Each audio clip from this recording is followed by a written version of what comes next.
On revient sur le verdict d'un procès historique, celui de Samuel Paty, enseignant tué devant son collège de Conflans-Sainte-Honorine par un jeune Tchétchène radicalisé après avoir montré des caricatures pour enseigner la liberté d'expression. Bonjour Émilie Frèche. Bonjour. Vous êtes écrivaine, scénariste, à travers vos articles pour Le Point, à travers la publication de vos carnets aussi que vous avez apporté ce matin. Eh bien, vous nous avez fait vivre ce procès hors norme, 8 semaines de débat. Je rajoute que vous êtes auteur d'une pièce de théâtre bouleversante, Le Professeur, qui retrace les derniers jours de Samuel Paty, et d'un ouvrage que vous avez coécrit avec la sœur de Samuel Paty, Michaëlle Paty. Alors hier, les 8 accusés ont été condamnés coupables. Des peines allant de 3 ans avec sursis jusqu'à 16 ans de prison. Condamnation lourde, plus lourde que ce qui était requis. Est-ce que ces peines vous ont fait dire que la République avait été à la hauteur du défi, justement ? Oui, il y a une chose qui a été dite hier qui est très importante, c'est que le terrorisme se nourrit d'une idéologie. Et cette idéologie, elle a été condamnée hier à travers la personnalité d'Abdelhakim Sifrioui et de Brahim Chnina, d'une certaine manière.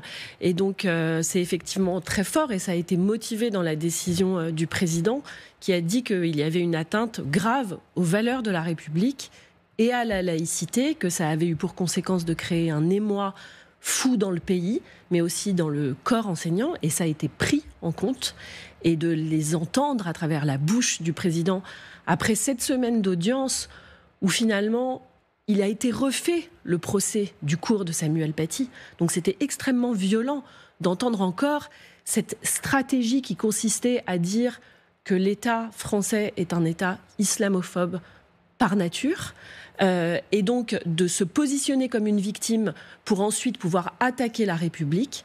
C'était un discours victimaire qui appartient à l'idéologie islamiste qui conduit au terrorisme, et ça, ce n'est pas possible dans une République. Et que ce soit dit par la justice, c'est quelque chose qui est très fort et qui envoie un signal très fort et à mon avis très important dans le combat qu'on mène contre l'obscurantisme aujourd'hui. Alors justement, on se souvient des mots très forts après les réquisitions de la sœur de Samuel Paty qui avait dit « Mon frère est mort pour rien ». Est-ce que là, vous pensez que ces mots ont été, entre guillemets, effacés, que le signal est suffisamment fort pour donner confiance aux enseignants français ? Je pense que Samuel Paty est mort pour rien, de toute façon. Ce qui n'est pas pour rien, c'est le combat mené par Michaëlle Paty depuis 4 ans et le combat que nous menons tous contre cet obscurantisme et ce totalitarisme qu'est l'islamisme. Et là, c'est effectivement un signal fort de dire la République, elle est debout et non, elle ne va pas lire cet événement comme une lutte contre l'islamophobie, ce qu'ont voulu essayer, ce qui était la ligne de la défense. Et non, en fait, c'est un procès qui opère une bascule, parce que pour moi, c'est le procès des fatwas, en fait. Et c'est de prendre, voilà, en fait, ce qu'ont fait Abdelhakim Sifrioui et Brahim Chnina, c'est pareil que l'ayatollah Khomeini sur Salman Rushdie. C'est une fatwa qui a été prise en 89 et il a été attaqué en 2023. Là, voilà, on met une fatwa sur la tête de quelqu'un en le désignant comme un blasphémateur, et on nourrit le passage à l'acte. Non, juste une question, le regard de l'écrivain que vous êtes, je vous ai observé à nombreuses reprises lors des audiences que vous avez suivies scrupuleusement, vous avez pris des notes, vous avez vos carnets, vous avez croqué également ce qu'a été ce procès extrêmement humain, vous l'avez soulevé. Est-ce que vous avez le sentiment en tant qu'écrivain que c'est une institution qui a rendu justice à une autre institution, la justice, qui rend justice à l'éducation qui a été malmenée? Et c'était aussi ce procès-là, ou en tout cas un des aspects de ce procès, l'école en danger, le pas d'amalgame, l'idée que la République, à travers son institution scolaire, est malmenée. Je pense qu'elle a fait corps, oui. Et peut-être même qu'elle a réparé. Parce que c'était évidemment pas le procès de l'éducation nationale. Mais si on se remet avant les faits, il y a eu des manquements graves. Samuel Paty a été désigné comme quelqu'un qui portait atteinte à la laïcité par le référent. La principale du collège, qui est une victime absolue de cette cabale, qui s'est constituée partie civile, et elle a eu raison de le faire, et on a mesuré à quel point elle avait été elle-même victime de cette violence, et combien elle a protégé ce professeur. Donc il n'est pas du tout question de la mettre en cause. Il n'en demeure pas moins que ce pas de vague systémique a induit chez elle un comportement qui a fait qu'elle a désigné Samuel Paty comme l'auteur d'une atteinte à la laïcité. Et donc, si vous voulez, elle a fait du mensonge d'Abdelhakim Sifrioui et Brahim Chnina une vérité administrative. Voilà, donc ça, c'est quand même très problématique. Les renseignements territoriaux n'ont pas été là. Le 9 octobre, alors que Samuel Paty est désigné partout sur les réseaux sociaux, ils prennent une note pour dire que le danger grave et imminent a été écarté. C'est évidemment faux. On est en plein procès des attentats contre Charlie Hebdo. Des écrivains comme Yannick Enel, qui couvrent le procès, ne font pas l'objet d'une menace visée nommément, et pourtant ils bénéficient d'une protection policière. La question, elle doit se poser. Ce n'était pas l'endroit de le faire, parce que c'était le procès des accusés et pas le procès de l'État. Mais il y a eu certes des manquements qui, à mon sens, ont été réparés par la justice. Alors justement, on a entendu hier soir Maître Montbrial et Maître Spinzler justement dire la République a gagné, mais on a aussi entendu l'avocat d'Abdelhakim Sefrioui qui affirmait, lui, lundi, qu'il ferait appel. Vous avez, encore une fois, 15 ans de réclusion criminelle s'agissant d'une personne qui n'a pas participé de près ou de loin à l'assassinat de Samuel Paty. Et bien évidemment que dans ces conditions, telles que ça avait été convenu dès le départ en cas de condamnation, un appel sera interjeté contre cette condamnation.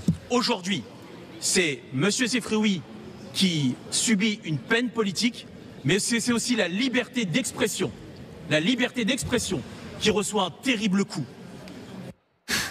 Il parle de lui comme un prisonnier politique et dit que la liberté d'expression est en danger. Justement, ce terme n'a pas été choisi par hasard. Il vous a fait bondir. Bah oui, c'est la perversité à l'œuvre. Alors moi, j'ai une formation juridique, donc je suis vraiment très attachée à l'état de droit. L'appel est un droit, donc c'est normal que ces condamnés puissent en bénéficier. Vraiment, il faut respecter les droits de la défense. Ça n'empêche pas de pouvoir avoir une défense qui est digne. Et c'est vrai que ce n'est pas anodin de dire que la victime de ce procès, c'est la liberté d'expression. On est encore dans cette perversité qui consiste à renverser toutes les valeurs, à vider les mots de leur sens. Parce que la liberté d'expression, on lui a porté atteinte le jour où on a dénoncé le cours de Samuel Paty. Il n'y a pas d'atteinte à la liberté d'expression. Monsieur Sifrioui, il a eu le droit à un procès qui s'est tenu en bonne et due forme. Il y a eu 4 ans d'enquête, il y a eu 7 semaines d'audience. Il a été écouté, il a été défendu. Il avait 3 avocats. Non, c'est pas une victime. Jean Bévalet, expert en question terrorisme, justement, on parle donc de ce procès de Samuel Paty, mais après lui, il y a eu Dominique Bernard. La semaine dernière encore à Marseille, il y a 2 jours, il y a une enseignante qui a été giflée. Est-ce que concrètement, dans la loi, il y a des choses qui ont été faites justement pour mieux protéger les professeurs ?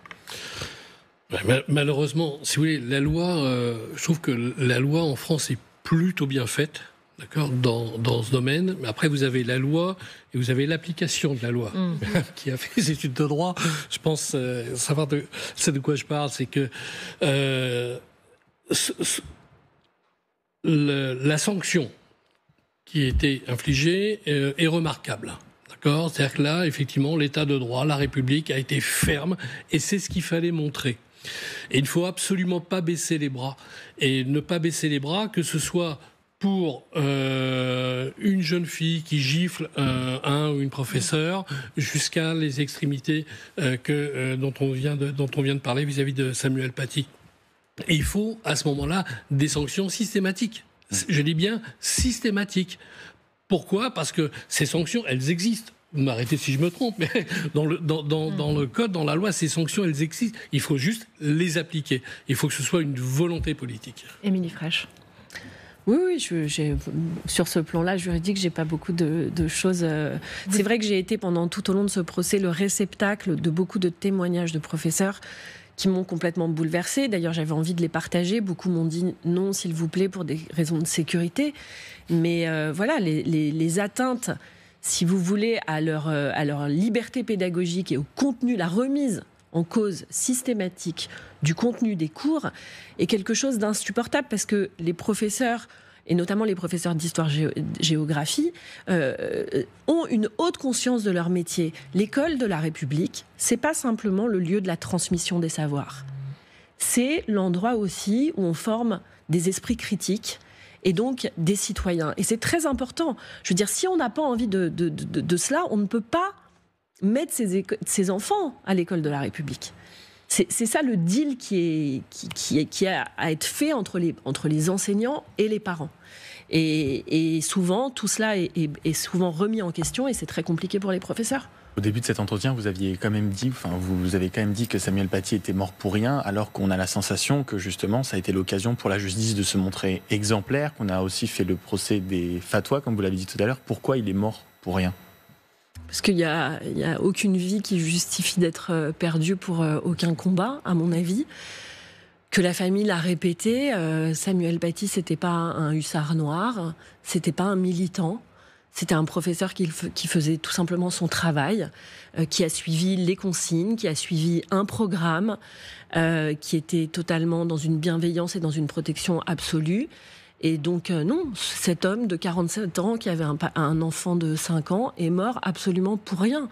En revanche, nous tous qui menons derrière le combat, on a l'impression, on a eu le sentiment hier soir que notre combat, à nous tous, attachés aux valeurs de la République, eh bien ce combat n'était pas mené pour rien. Voilà, nous qui écrivons des livres, qui témoignons, c'est ça surtout le sens, je pense, de cette décision. Quelle image vous restera, justement, si vous en aviez à choisir quelques-unes? Quel est le moment fort de ce procès, le témoignage qui va rester marqué dans votre peau et dans vos carnets? L'image de ce petit garçon de 9 ans, hier, donc le fils de Samuel Paty, assis au premier rang, qui a été adopté par la nation, donc qui est pupille de la nation, et qui regardait dans les yeux, qui ne lâchait pas du regard, Abdelhakim Sifrioui dans le box des accusés. Ça m'a complètement bouleversée de voir cet enfant, avec toute sa naïveté d'enfant, tenter de saisir quelque chose, ou ce qu'il restait de cette haine qui fait qu'il grandira sans père. Est-ce que vous avez l'impression que ces hommes ont accepté la justice de la République ou pas du tout? Est-ce qu'ils s'en moquent complètement? On a entendu des cris dans la salle à ce moment-là.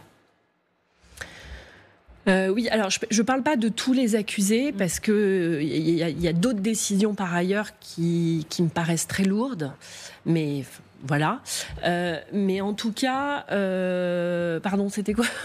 Est-ce que vous avez l'impression que justement Abdelhakim Sefraoui, justement a accepté la justice? Est-ce qu'il reconnaît un tout petit peu les faits ou son implication? Est-ce qu'il a fait un examen de conscience ou pas du tout? Non, parce que le président demande à chacun des accusés s'il a compris la peine qui lui était appliquée. Et Abdelhakim Sifrioui a dit « Je comprends que vous avez pris une décision politique sans courage et je fais appel ».